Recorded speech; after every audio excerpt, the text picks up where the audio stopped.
我抽先啦。好啊。孕婦感冒可以食咩藥呢？會唔會影響 BB 㗎？睇下佢係用邊一隻藥啦，因為唔係所有藥係孕婦係適用嘅。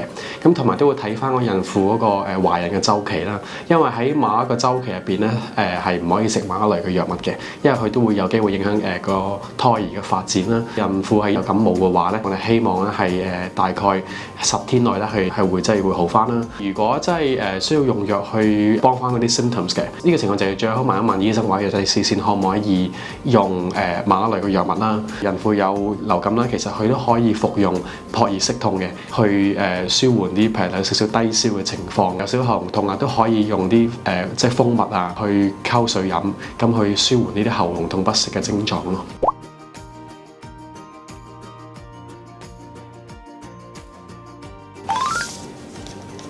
小朋友唔肯食藥啦，可唔可以將啲藥撈落啲奶度或者食物度？唔係隻藥都可以就咁溝落奶類製品度嘅。某啲藥物同奶類可能會有相互反應啦，咁樣嘅話咧，就可能會令到個藥效大打折扣。咁同埋有啲藥丸咧，如果你整碎咗佢再溝落啲液體度咧，都可能會影響佢嘅吸收啊、釋放嘅速度。尤其係一啲標明咗適緩型嘅藥物啦，咁因為佢本身藥物嗰個外層係特別設計過，俾你慢慢咁樣釋放藥物啊，慢慢咁喺身體度吸收啊。所以其實一般嚟講，我都建議即係用水啦、清水啦，唔好太過熱啦，即係可能啲比較凍少少或者係啲溫水去同啲藥物一齊服用咯。唔肯食藥嘅都可以問翻醫生或者藥劑師嘅意見，嗰隻藥會唔會有其他劑型，小朋友會比較接受啲嘅咧？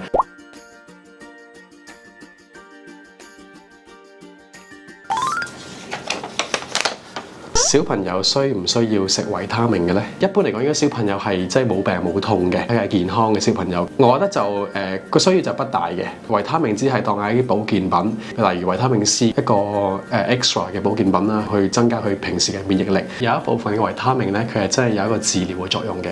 咁所以其實如果個小朋友係本身有某一類嘅長期病患啦，醫生都有機會開某一類嘅維他命去治療佢呢個情況嘅，都跟翻醫生嘅指引服用，即係啱劑量。如果均衡飲食嘅話咧，其實就未必太大需要額外再補充呢啲維他命啦。但係如果本身小朋友係比較揀飲擇食，又或者係一啲素食者，就可能唔會有呢方面嘅需要啦。素食者嚟講咧，佢哋因為比較少食肉啊、牛肉啊呢啲蛋白質啦，咁所以佢哋喺攝取鐵質呢方面可能會差少少啦。對於呢類人士就可以考慮鐵啊，又或者維他命 B12啊。如果係一啲有乳糖不耐症嘅小朋友，即係飲唔到奶啊，可能個鈣質個吸收本身就會差少少啦。對於佢哋嚟講咧，可以考慮另外去吸收一啲鈣，又或者維他命 D， 都係嗰句啦。如果有咩唔清楚，都係建議問咗醫生先啦。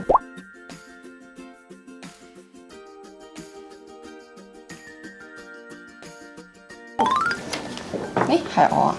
哦，好似係我。小朋友夜晚好活躍，唔肯瞓覺，可唔可以食啲有睡意嘅藥，譬如係黃色丸仔去幫助睡眠呢？黃色丸仔咧，俗稱 Chlorpheniramine，其實就用嚟去舒緩鼻敏感嘅症狀啊，譬如鼻水啊、打乞嗤啊，或者皮膚敏感嘅症狀啦。唔係話真係幫助睡眠，副作用就係有機會令到人比較眼瞓啲啦。我哋就好少用一隻藥嘅副作用去治療或者舒緩個症狀嘅，除非真係醫生建議下啦。如果小朋友真係唔肯瞓覺嘅話咧，有啲生活上嘅習慣可以調整咗先，譬如係小朋友瞓覺嘅嗰個環境夠唔夠黑啊，夠唔夠安靜啊，同埋瞓覺嘅環境盡量就唔好做啲瞓覺以外嘅嘢啦，譬如係喺床上面睇手機啊、電子產品啦，最好係客廳啊或者其他空間去操作啦。小朋友瞓覺前2-3個鐘咧，唔好做太多劇烈運動啦。中午過後咧，少飲啲茶類嘅飲品啦，同埋臨近瞓覺都少飲啲碳酸飲品啦，因為都有機會影響睡眠嘅。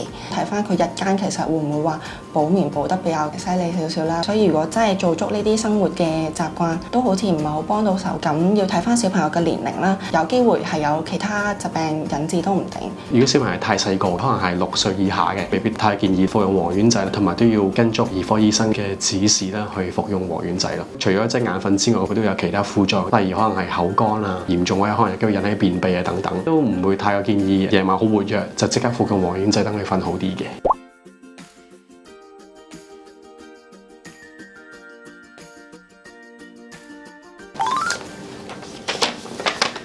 企有2個小朋友，一個有病徵，另一個冇嘅，係咪可以為冇病嗰個食藥去預防佢被傳染嘅咧？呢樣就唔建議嘅。小朋友係健康嘅話咧，咁我哋都唔建議即係俾定啲藥佢去預防嘅，因為其實佢根本呢啲藥係冇一啲預防嘅作用，佢只係啲去減低嗰個病徵嘅情況咯。俾啲藥佢一嚟冇個作用啦，二嚟仲會增加佢有嗰隻藥嘅副作用嘅風險咯。同埋咧，因為2個小朋友係同一個空間咧，好難避免佢哋會有接觸啦。咁如果真係驚會傳染到嘅話咧，可能都要保持翻室內通風啦，去減低翻個風險咯。如果係一齊食飯嘅話咧，盡量譬如有公筷呢樣嘢啦，大人去照顧小朋友嘅，咁都留意下，即係如果照顧完病咗嗰位小朋友咧，咁可能都盡量清潔雙手先去處理食物啊。咁維他命 C 咧，雖然佢可以即係幫助一個免疫力啦，但係通常係要長時間服用。健康嘅小朋友咧，本身冇服用維他命 C 嘅習慣咧，咁其實我哋真係冇任何藥物去俾嗰位健康嘅小朋友去預防呢啲感染嘅問題，或者做咧就係日常生活上嘅習慣。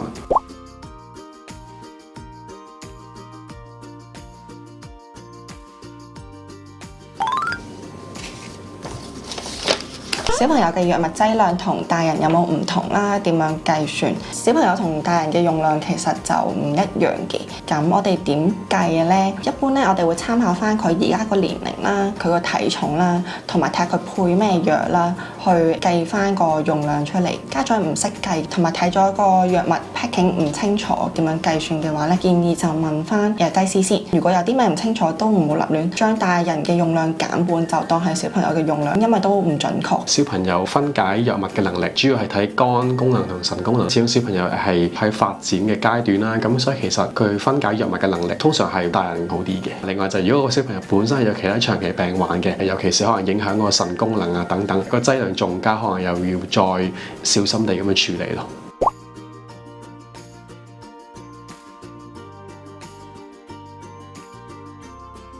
如果中意我哋條片咧，咁記得 like、share 同 comments 啦。咁仲有撳埋訂閱我哋嘅鐘仔。拜拜。拜拜。撳鐘仔咩鐘仔啊？訂閱嗰個鐘仔啊。哦，我唔知啊，我唔知寫咩鐘仔。